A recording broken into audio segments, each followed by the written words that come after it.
নমস্কাৰ স্বাগতম এতিয়াৰ বাতৰিলৈ ষ্টুডিঅ'ত মই প্ৰাঞ্জল মাজুলীৰ গোৱালগাঁৱত মা প্ৰসাদ খাই বিষক্ৰিয়াত আক্ৰান্ত প্ৰায় 20 জন লোক মাধৱদেৱৰ তিথিত প্ৰসাদ খোৱাৰ বাবেই বিষক্ৰিয়া হোৱাৰ সন্দেহ গুৰুতৰভাৱে অসুস্থ 12 জনক গড়মূৰ পিতাম্বৰ দেৱ জিলা চিকিৎসালয়ত ভৰ্তি কৰোৱা হৈছে অসুস্থ ৰোগীসকলক বিপদমুক্ত বুলি মন্তব্য কৰিছে জ্যেষ্ঠ চিকিৎসক মানিক মিলিয়ে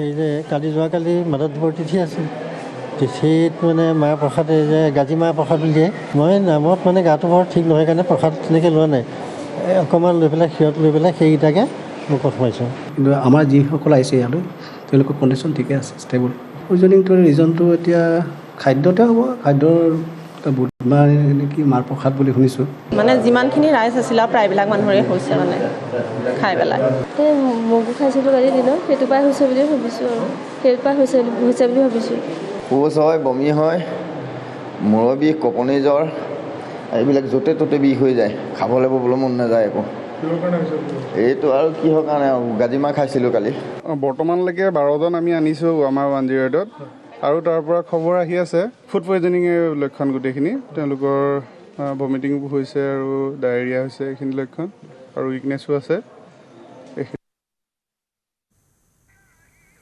টিয়ক আৰক্ষী থানাৰ অন্তৰ্গত জগদুৱাৰত বিয়লি এক ভয়ংকৰ দুৰ্ঘটনা সংঘটিত হয় দুৰ্ঘটনাগ্ৰস্ত টেংকাৰৰ পৰা তেল নিৰ্গত হৈ জুৰ সূত্ৰপাত ঘটে দিনৰ প্ৰায় 11:30 বজাত মৰিয়নি চেলেংহাটৰ অইল মেক্স নামৰ ৰিকটোৰ পৰা ইথানল কঢ়িয়াই অনা NL01AJ 0959 নম্বৰৰ এখন টেংকাৰ জগদুৱাৰৰ 715 নম্বৰ ৰাষ্ট্ৰীয় ঘাইপথত দুৰ্ঘটনাগ্ৰস্ত হৈ পথত বাগৰি পৰে ঘটনাস্থলীত আৰক্ষী উপস্থিত হৈ টেংকাৰখন স্থানান্তৰ কৰে যদিও প্ৰায় 40,000 লিটাৰ ইথানল কঢ়িয়াই নিয়া টেংকাৰৰ পৰা অধিকাংশ তেল পথৰ কাষৰ নলাত পৰি যায় আৰক্ষীয়ে ঘটনাস্থলীত পহৰাৰ ব্যৱস্থা কৰিছিল যদিও সন্ধিয়া পৰত টিয়ক চাহ বাগিচাৰ দুগৰাকী মহিলাই কৰম পূজা উপলক্ষে জগদুৱাৰ নদীৰ কাষত এগছি বন্তি জ্বলাই স্নান কৰিবলৈ আহোঁতে সূত্ৰপাত হয় ভয়ানক অগ্নিকাণ্ডৰ এই ঘটনাত টিয়ক চাহ বাগিচাৰ 3 গৰাকী কিশোৰী আহত হয় আহত 3 গৰাকীকে ততালিকে টিয়ক FIR-লৈ নিয়া হয় যদিও উন্নত চিকিৎসাৰ বাবে যোৰহাট চিকিৎসা মহাবিদ্যালয়লৈ প্ৰেৰণ কৰা হয় দুই লগতে গম নাপাওঁ কিন্তু আমি যোনটো যে মানে কি মানুহ গৰাকী সোমাই আছে নাই তাৰমানে এজনী যে হাতটো ধৰি আছে তাই এৰা নাই মানে হাতটো দেখাই দিব পাৰে চাগে ধৰা নাই তাৰপিছতে আমি আহি পিনি বস্তুটো মানে কলভাৰত দাঙি মেলি মানে এই দুগৰাকী মানুহ 3 গৰাকী আছে নাই তাক মই বচাইছোঁ মানে জুই লাগি গৈছিলে তেওঁলোকৰ গাত তেলৰ গাত জুই মানে কাপোৰকেইটা পুৰি গ'ল কাপোৰ জ্বলি গৈছে এতিয়া ডক্টৰৰ ওচৰত নিলে হস্পিটেল নিলে সেইটো গম নাপালে উঠাই পিনি মই ইফালে আহিলোঁ 3জনী মানুহ 3জনী এদিন ছোৱালী আছিলে খালি মানে টিয়ক বাগানৰ নেকি টিয়ক বাগানৰ ইয়াৰে হ'ব লাগে চাগে এবাৰ বন বিষয়াৰ কাৰ্যালয়ত জোৱাৰীৰ বিৰুদ্ধে আৰক্ষীৰ অভিযান দবকা জাবৰাখোৱা বন বিষয়াৰ কাৰ্যালয়ত আৰক্ষীৰ অভিযান আৰক্ষীৰ জালত বিট অফিচাৰ মুকুতা বৰ্মনসহ 4টা জোৱাৰী আৰক্ষীৰ বেহুফালি পলান হাবিল নামৰ আন এটা জোৱাৰীৰ জব্দ হ'ল নগদ ধন বিলাসী বাহন আৰু মোবাইল ফোন SSP সৌৰভ গুপ্তাৰ গোপন খবৰৰ ভিত্তিত SI ভাস্কৰ বৰাৰ নেতৃত্বত চলিছিল অভিযান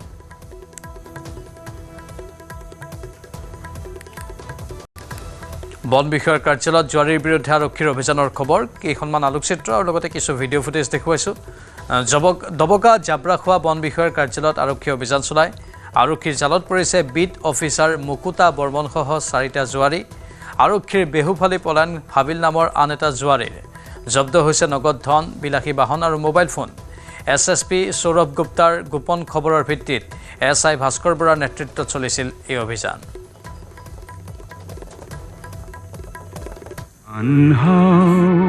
বহু আস্থাহীনতাৰ বিপৰীতে গভীৰ আস্থাৰ গান ৰাজ্য চৰকাৰে খানাপাৰাত অনুষ্ঠিত কৰা সুধাকণ্ঠ ডক্টৰ ভূপেন হাজৰিকাৰ জন্ম শতবাৰ্ষিকীৰ অনুষ্ঠানত অংশ লৈ অভিভূত হৈ পৰিল প্ৰধানমন্ত্ৰী নৰেন্দ্ৰ মোদী সুধাকণ্ঠলৈ সশ্ৰদ্ধ প্ৰণিপাত জনাই প্ৰধানমন্ত্ৰীগৰাকীয়ে মহান শিল্পীগৰাকীৰ জন্ম শতবৰ্ষৰ অনুষ্ঠানত অংশ ল'বলৈ পাই নিজকে সৌভাগ্যৱান বুলি মন্তব্য কৰে ভাষণত প্ৰধানমন্ত্ৰীয়ে সুধাকণ্ঠৰ সৃষ্টিৰাজিৰ আলোকপাত কৰাৰ লগতে এক ভাৰত শ্ৰেষ্ঠ ভাৰতৰ সৈতে ভূপেনদাৰ সৃষ্টিৰাজিৰ সংযোগৰ কথা উল্লেখ কৰে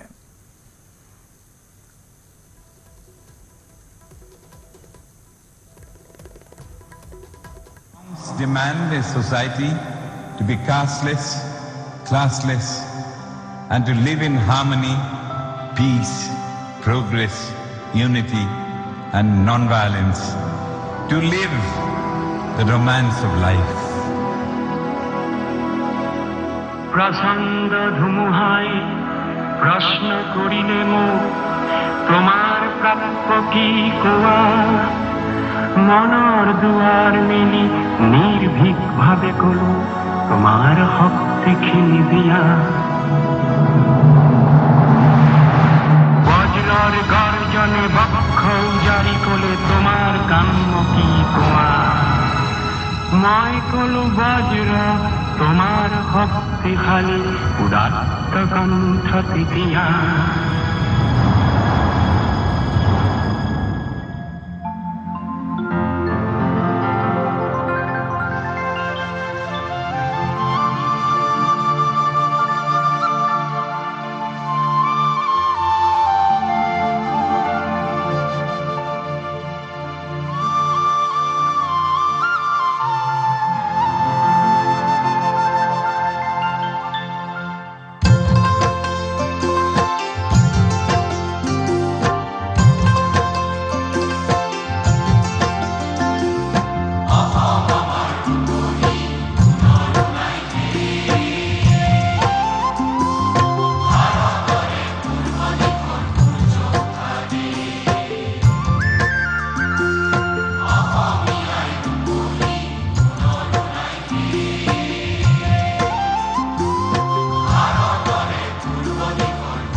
जो दृश्य यहां मैंने देखा, जो उत्साह, जो तालमेल मुझे दिखा, भूपेन संगीत की जो लय दिखी, अगर मैं भूपेन दा के ही शब्दों में कहूं तो मन में बार बार आ रहा था, समय ओ धीरे चलो, समय ओ धीरे चलो। मन कर रहा था भूपेन संगीत की ये लहर ऐसे ही हर तरफ बहती रहे, बहती ही रहे। असम का मिजाज ही कुछ ऐसा है कि हर ऐसे आयोजन में नया रिकॉर्ड बन जाता है। मेरा सौभाग्य है कि उनके जन्म शताब्दी वर्ष के इस आयोजन में मुझे हिस्सा लेने का अवसर मिला है। अभी हेमंता कह रहे थे कि मैंने आकर के कुछ कृपा की है, उल्टा है। ऐसे पवित्र अवसर पर आना ये मेरा सौभाग्य है। অসমবাসীৰ লগতে মোৰো জীৱন ধন্য হৈ গৈছে, মই ইমানেই কম। ভাৰতৰ প্ৰধানমন্ত্ৰীয়ে আহি এটা মুদ্ৰা উন্মোচন, এখন কিতাপ উন্মোচন কৰাৰ লগতে আমাৰ মাননীয় হিমন্ত বিশ্ব শৰ্মা ডাঙৰীয়া নেতৃত্বাধীন চৰকাৰখনে যি এটা কাৰবাৰ কৰিলে, এইটো আমাৰ জীৱনত বোধহয় আমি আৰু দেখা নাপাম, আগতেও দেখা নাছিলোঁ। গতিকে আমি ধন্য, অসমবাসী ধন্য, আৰু আমাৰ সৌভাগ্য আছিল যে ভূপেন দা আমাৰ অসমত জন্মিছিল। খালি মোৰ এটা দুখ থাকি গ'ল, আজি আমাৰ মাজত আজি ভূপেন দাৰ দীৰ্ঘদিনৰ সহযোগী 1977 চনৰ পৰা যি ভূপেন দাক সুশৰীৰে জীয়াই ৰখাত সুবিধা কৰি দিলে, শুশ্ৰূষা কৰিলে, সেইগৰাকী বৰ মোৰ শ্ৰদ্ধাৰ নাৰী কল্পনা লাজমী আজি আমাৰ মাজত নাই। তেখেত ইতিমধ্যে নোহোৱা হৈ গৈছে। আজি তেখেতৰ অভাৱ কিন্তু মই অলপ অনুভৱ কৰিছোঁ। আজি 1200তকৈ অধিক শিল্পীয়ে একেলগে আমি সমবেত কণ্ঠত কণ্ঠদান কৰিছোঁ ভূপেন দাৰ 14টা কালজয়ী গীত। আৰু প্ৰথমে মই অসম চৰকাৰক ধন্যবাদ জনাইছোঁ ইমান সুন্দৰ এটা পদক্ষেপ ভূপেন দাক শ্ৰদ্ধা জনোৱাৰ। আৰু লগতে আজি প্ৰধানমন্ত্ৰী ডাঙৰীয়াই ইমান সুন্দৰভাৱে ভূপেন দাক শ্ৰদ্ধা যাচিছে অসমলৈ আহি পেলাই। এইটো এটা আমাৰ গৌৰৱৰ কথা। আৰু আজি একচুৱেলি আমাৰ এই দিনটো একদম স্মৰণীয় হৈ ৰ'ব, কাৰণ এনেকুৱা এটা দিন সপককৈ ঘূৰি নাহিবও পাৰে, কাৰণ ইমানবোৰ শিল্পী একেলগে কণ্ঠদান কৰাটো ইমান মানে সহজ নহয়। আৰু গোটেই অসমৰ জনগণ ওলাই আহিছে আজি গোটেই অনুষ্ঠানটোত সকলোৱে সহযোগিতা কৰিছে। আৰু ভূপেন দাৰ যাতে আমাৰ লগত সদায় থাকে, ভূপেন দাৰ ওপৰৰ পৰা যাতে আমাক আশীৰ্বাদ দিয়ে, আমি তেখেতৰ গীতবোৰ কালজয়ী গীতবোৰ যাতে গুণগুণাই যাব পাৰোঁ। আৰু ভূপেন দাক সশ্ৰদ্ধ প্ৰণাম যাচিছোঁ, তেওঁ সদায় যাতে অমৰ হৈ থাকক। বা অভূতপূৰ্ব যে আমাৰ জীৱন্ত কালত আজি ভূপেন দাক এনেধৰণে সন্মান জনোৱা, তাৰোপৰি ভাৰতবৰ্ষৰ প্ৰধানমন্ত্ৰী আহিছে। এই যিখন আমাৰ মিটিং বুলি নকওঁ, সভাঘৰত যে এনেধৰণে আমাৰ মুখ্যমন্ত্ৰী ডাঙৰীয়াই প্ৰধানমন্ত্ৰীক ইয়ালৈ মাতি আনি তেওঁ পৰিয়ালৰ মানুহখিনিক যথোচিত সন্মানিত কৰিলে, এইটোত আমি নিজেও আনন্দিত। অসমবাসী ৰাইজলৈ মানে জীৱন্ত কালত আজি ভাল ব্যৱস্থা এটা দেখিলোঁ। ভাল চকুৰে মানে নমনা হ'লে চাগে শুনি থাকিলোহেঁতেন, কিন্তু যি নহওক এতিয়া চকুত আছে, দেখিছোঁ, শুনিছোঁ, গতিকে অতি আনন্দিত হৈছোঁ। আমাৰ নাতি পুতিকো যাতে আমি ক'ব পাৰোঁ। বহুত ভাল হৈছে। আমাৰ chief minister doctor Himanta Biswa Sarma ডাঙৰীয়াদেৱে ইমান ধুনীয়া এটা আমাৰ কাৰণে কৰিলে।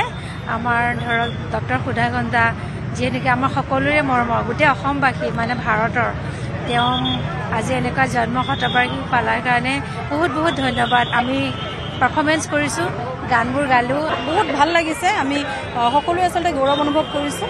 গোটেইখিনি ছিংগাৰ্ছ আমি একেলগে গান গাব পাৰিছোঁ আৰু তেখেতক কৰিব পাৰিছোঁ। শুনি দেখি ফিল কৰি এনেকুৱা এটা লাগিছে যে আমি বহুত কিবা কিবি কৰিবলগীয়া আছে। তেখেতক প্ৰেৰণা হিচাপে লৈ আমি বহুত কাম কৰিব লাগিব, জাতিটোৰ হকে কাম কৰিব লাগিব। তেখেতৰ গীতৰ হৈ বা তেখেতৰ আমি গোটেই জীৱন জাৰ্ণিটোক আমি অনুভৱ কৰি আমি আগুৱাই যাব লাগিব। গতিকে এইটো এটা এনেকুৱা ধৰণৰ আজি আমি ফিল এটা লৈ আহিছোঁ, যিটো বস্তু হয়তো আজীৱন পাহৰিব নোৱাৰিম। আৰু অনুষ্ঠানত সুধাকণ্ঠৰ স্মৃতিত 100 টকীয়া মুদ্ৰা উন্মোচন কৰা হয়। প্ৰধানমন্ত্ৰীয়ে উন্মোচন কৰে এই 100 টকীয়া মুদ্ৰাটি।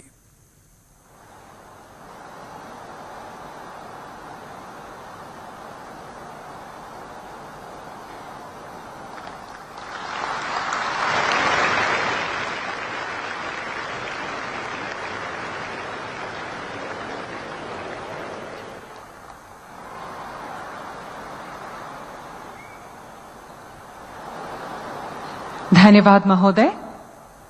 अब मैं माननीय प्रधानमंत्री श्री नरेंद्र আনফালে প্ৰধানমন্ত্ৰীয়ে উন্মোচন কৰিলে সুধাকণ্ঠ ডক্টৰ ভূপেন হাজৰিকাৰ জীৱনী গ্ৰন্থ।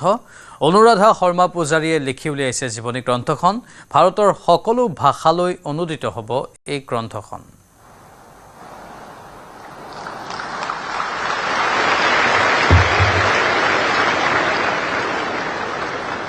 धन्यवाद महोदय। 21টা ভাষাত ইতিমধ্যে হৈছে আৰু তাৰ অনুবাদ হৈছে। ভূপেন হাজৰিকাৰ কিতাপখন এখন সৰু কিতাপ, মানে মই অসমীয়াত 250 পৃষ্ঠামানৰ হৈছে। আৰু সেই কিতাপখনকে ভূপেন হাজৰিকাৰ কৰ্ম, দৰ্শন, তেওঁৰ কীৰ্তি, সেইখিনিক থোৰতে আনিব খোজা হৈছে, যাতে নতুন প্ৰজন্মই বিশেষভাৱে সেই কিতাপখন পঢ়িলে ভূপেন হাজৰিকাক থোৰতে বুজি পায়। সাধাৰণতে এতিয়াতো কিতাপ পঢ়া কমি আহিছে, গতিকে সেই কিতাপখনতে ভূপেন হাজৰিকাক পঢ়োঁ বুলিলে পঢ়িব পাৰে।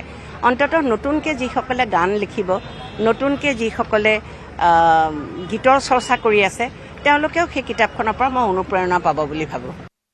ইফালে উত্তৰ পূবক লৈ ভূপেন দাই দেখা সপোন সাকাৰ কৰাৰ চেষ্টা কৰিছে চৰকাৰে। উত্তৰ পূবৰ বিকাশেই ভূপেন দালৈ প্ৰকৃত শ্ৰদ্ধাঞ্জলি বুলি মন্তব্য প্ৰধানমন্ত্ৰী মোদীৰ। উত্তৰ পূবৰ সংস্কৃতি আৰু প্ৰকৃতিৰ দেশ নিৰ্মাণত অৱদান আছে বুলিও মন্তব্য প্ৰধানমন্ত্ৰীগৰাকীৰ। উত্তৰ পূবৰ সংস্কৃতি প্ৰকৃতি অবিহনে নতুন ভাৰতৰ কথা ভাবিব নোৱাৰি বুলিও মন্তব্য প্ৰধানমন্ত্ৰীৰ। आज नॉर्थ ईस्ट को लेकर उनके सपनों को साकार करने के लिए हम दिन रात काम कर रहे हैं। हमारी सरकार ने भूपेन्द्र दा को भारत रत्न देकर पूर्वोत्तर के सपनों और स्वाभिमान का सम्मान किया और पूर्वोत्तर को देश की प्राथमिकता भी बनाया।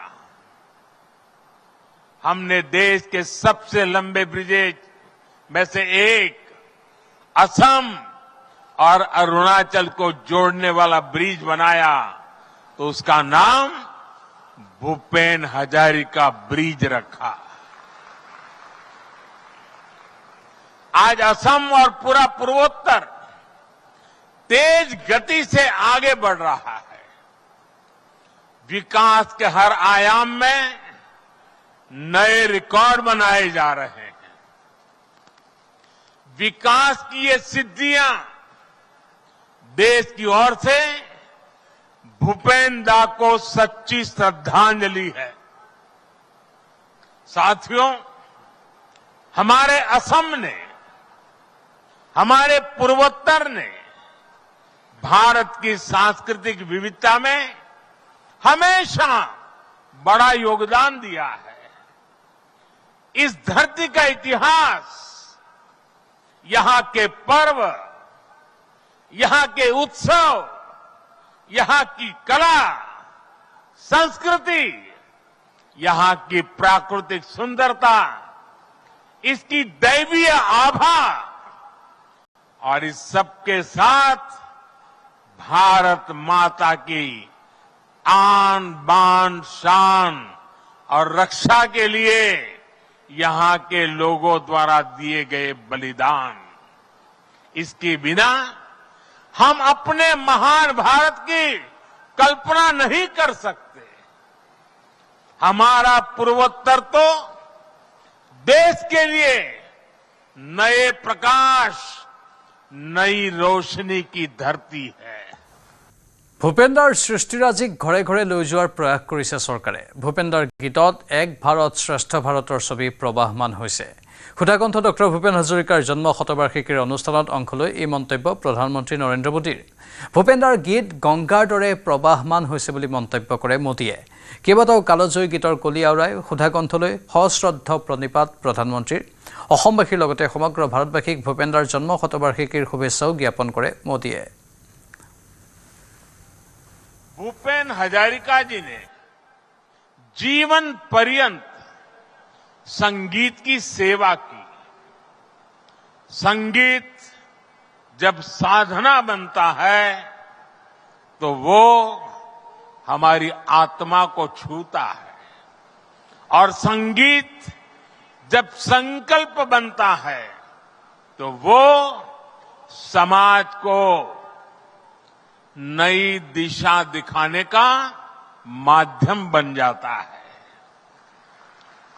भूपेन्द्र दा का संगीत इसलिए ही इतना विशेष था। उन्होंने जिन आदर्शों को जिया, जो अनुभव किया, वही अपने गीतों में भी गाया। हम उनके गीतों में मां भारती के लिए इतना प्रेम इसलिए देखते हैं क्योंकि वो एक भारत श्रेष्ठ भारत की भावना को जीते थे। आप देखिए, पूर्वोत्तर में उनका जन्म हुआ।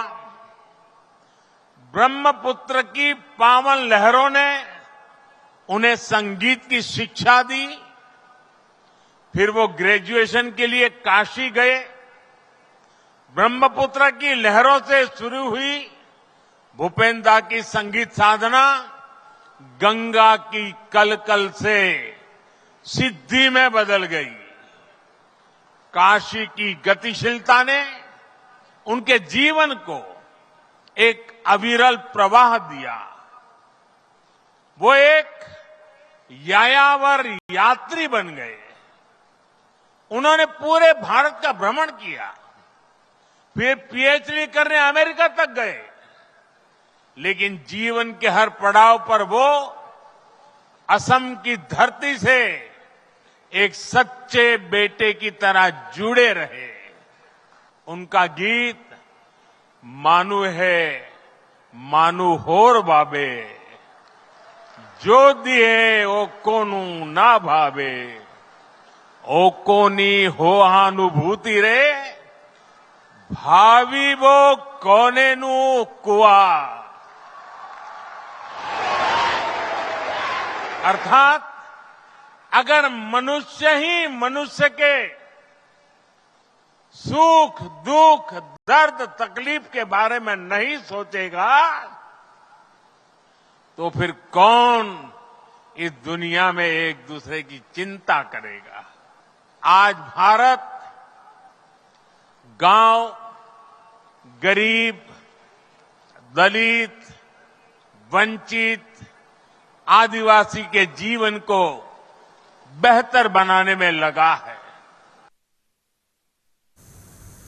অৰুণাচলৰ প্ৰতিও ভূপেন্দাৰ প্ৰেম আছিল, সেইবাবেই আজিৰ অনুষ্ঠানত অৰুণাচলৰ মুখ্যমন্ত্ৰী আহিছে।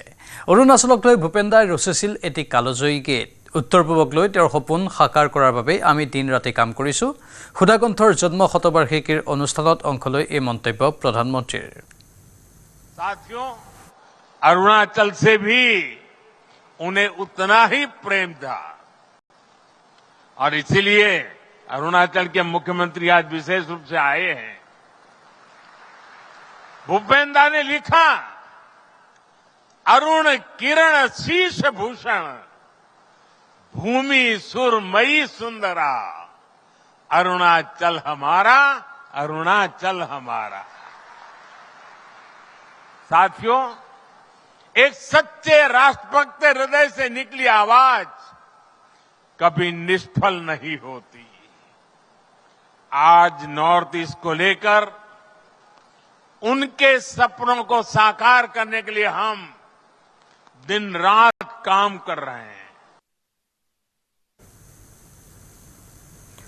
লণ্ডনৰ ৰাজপথত প্ৰব্ৰজন বিৰোধী প্ৰতিবাদ, বৰ্ণবাদ বিৰোধী প্ৰতিবাদীৰেও ভৰিল ৰাজপথ। 30 লাখতকৈ অধিক লোক ওলাই আহিল ৰাজপথলৈ। উগ্ৰ সোঁপন্থী কৰ্মী টমি ৰবিনছনে আয়োজন কৰা এক বিক্ষোভত এনেদৰেই দেখা গ'ল লাখ লাখ প্ৰতিবাদকাৰী। ব্ৰিটিছ পতাকা উৰুৱাই লণ্ডনৰ মাজেৰে প্ৰতিবাদকাৰীয়ে উলিয়ালে বিশাল সমদল। ব্ৰিটেইনৰ সংসদলৈ উলিওৱা হয় এই সমদল। শনিবাৰে লাখ লাখ বিক্ষোভকাৰীৰে ভৰি পৰিল লণ্ডনৰ ৰাজপথ। প্ৰধানমন্ত্ৰী কেইৰ ষ্টাৰমাৰৰ বিৰুদ্ধে দিলে শ্লোগান। প্ৰব্ৰজনকাৰীক বহিষ্কাৰৰ দাবীৰে উত্তাল কৰি তুলিলে ৰাজপথ। অৰ্থনৈতিক উদ্বেগক লুকুৱাই ৰাখি ব্ৰিটিছ ৰাজনীতিত অনুপ্ৰৱেশৰ ধাৰাবাহিকতা বৃদ্ধি পোৱাৰ অভিযোগত সাব্যস্ত কৰে এই প্ৰতিবাদ। চলিত বৰ্ষত 28,000তকৈ অধিক প্ৰব্ৰজনকাৰীয়ে অভিলেখ গঢ়ি লণ্ডনত প্ৰৱেশ কৰাৰ অভিযোগ প্ৰতিবাদকাৰীৰ।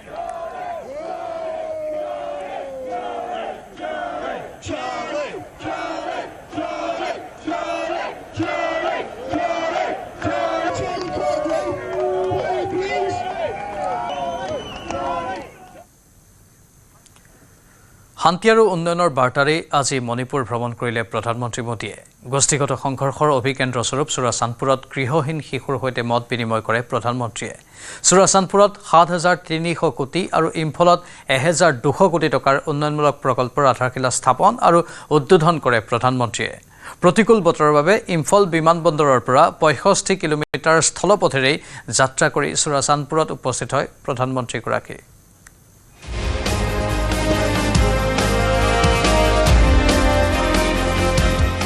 আশা আৰু বিশ্বাসৰ নতুন প্ৰভাত মণিপুৰত। গোষ্ঠীগত সংঘৰ্ষই জুৰুলা কৰা মণিপুৰত শান্তিৰ বাৰ্তা। প্ৰধানমন্ত্ৰী নৰেন্দ্ৰ মোদীৰ মিছন মণিপুৰ। গোষ্ঠীগত সংঘৰ্ষই জুৰুলা কৰা মণিপুৰ। কুকি মেইটিৰ সংঘাতে হাজাৰজনক গৃহহীন কৰা মণিপুৰ।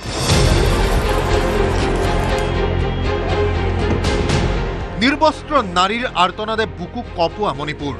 ৰাজনৈতিক অস্থিৰতা হিংসাই দুৰ্যোগলৈ ঠেলি দিয়া 7 ভনীৰ অন্যতম অংগ মণিপুৰত শান্তিৰ বাৰ্তাৰে শনিবাৰে উপস্থিত হ'ল প্ৰধানমন্ত্ৰী নৰেন্দ্ৰ মোদী। 2023 চনৰ মে মাহৰ পৰা আৰম্ভ হোৱা গোষ্ঠীগত সংঘৰ্ষই ক্ষত বিক্ষত কৰিছিল মণিপুৰক। দেশৰ বিৰোধী শিবিৰৰ দাবী আছিল মণিপুৰ ভ্ৰমণ কৰিব লাগে প্ৰধানমন্ত্ৰী নৰেন্দ্ৰ মোদীয়ে, কিন্তু পৰিস্থিতি উন্নত কৰাতহে গুৰুত্ব দিছিল কেন্দ্ৰীয় চৰকাৰে। ৰাজ্যখনৰ ৰাষ্ট্ৰপতি শাসন বলবৎ কৰি কেন্দ্ৰীয় চৰকাৰে নিৰন্তৰ চেষ্টা চলাইছিল শান্তি স্থাপনৰ, আৰু অৱশেষত পৰিস্থিতি কিছু নিয়ন্ত্ৰণলৈ অহাৰ পাছতে শনিবাৰে প্ৰধানমন্ত্ৰী নৰেন্দ্ৰ মোদী উপস্থিত হৈ দিলে শান্তিৰ বাৰ্তা। শান্তি আৰু উন্নয়নে মণিপুৰৰ আধাৰ। কুকি অধ্যুষিত চুৰাচান্দপুৰত জনতাক সম্বোধি এই বাৰ্তা প্ৰধানমন্ত্ৰী মোদীৰ। उम्मीद और विश्वास की नई सुबह मणिपुर में दस्तक दे रही है।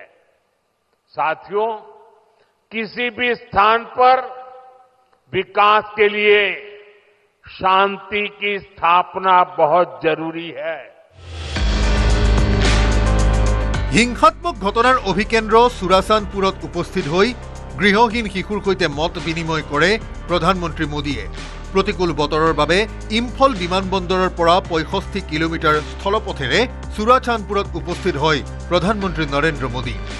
গোষ্ঠীগত হিংসাত ভুক্তভোগী পৰিয়ালৰ শিশু কিশোৰৰ সৈতে বাৰ্তালাপত মিলিত হৈ সম্ভাষণ গ্ৰহণ কৰে প্ৰধানমন্ত্ৰীয়ে। मुझे बहुत ज़्यादा खुशी हुई और मैं उसका शुक्रिया अदा करना चाहूँगी कि उसने अपना कीमती वक्त हम सबको दिया। मैंने बोला ही हम जो रिलीफ कैम्प लोगों में वो है उनमें हमने हाथों से बहुत प्यार से उसको उसके लिए बनाया है।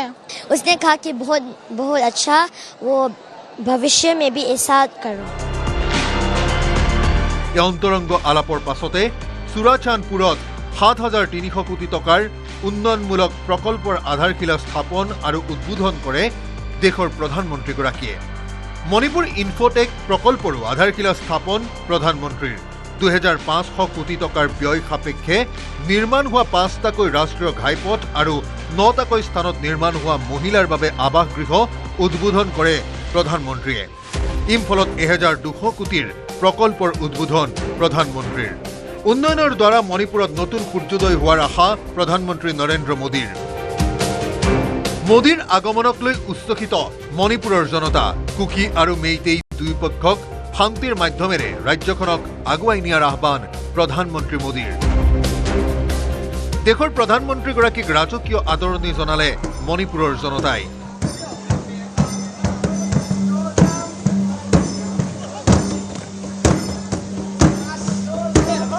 প্ৰধানমন্ত্ৰী মোদীৰ এই ভ্ৰমণে মণিপুৰক স্বাভাৱিক ছন্দলৈ ঘূৰাই আনিব বুলিয়েই আশা সকলোৰে। News desk report, news 18, Assam north east.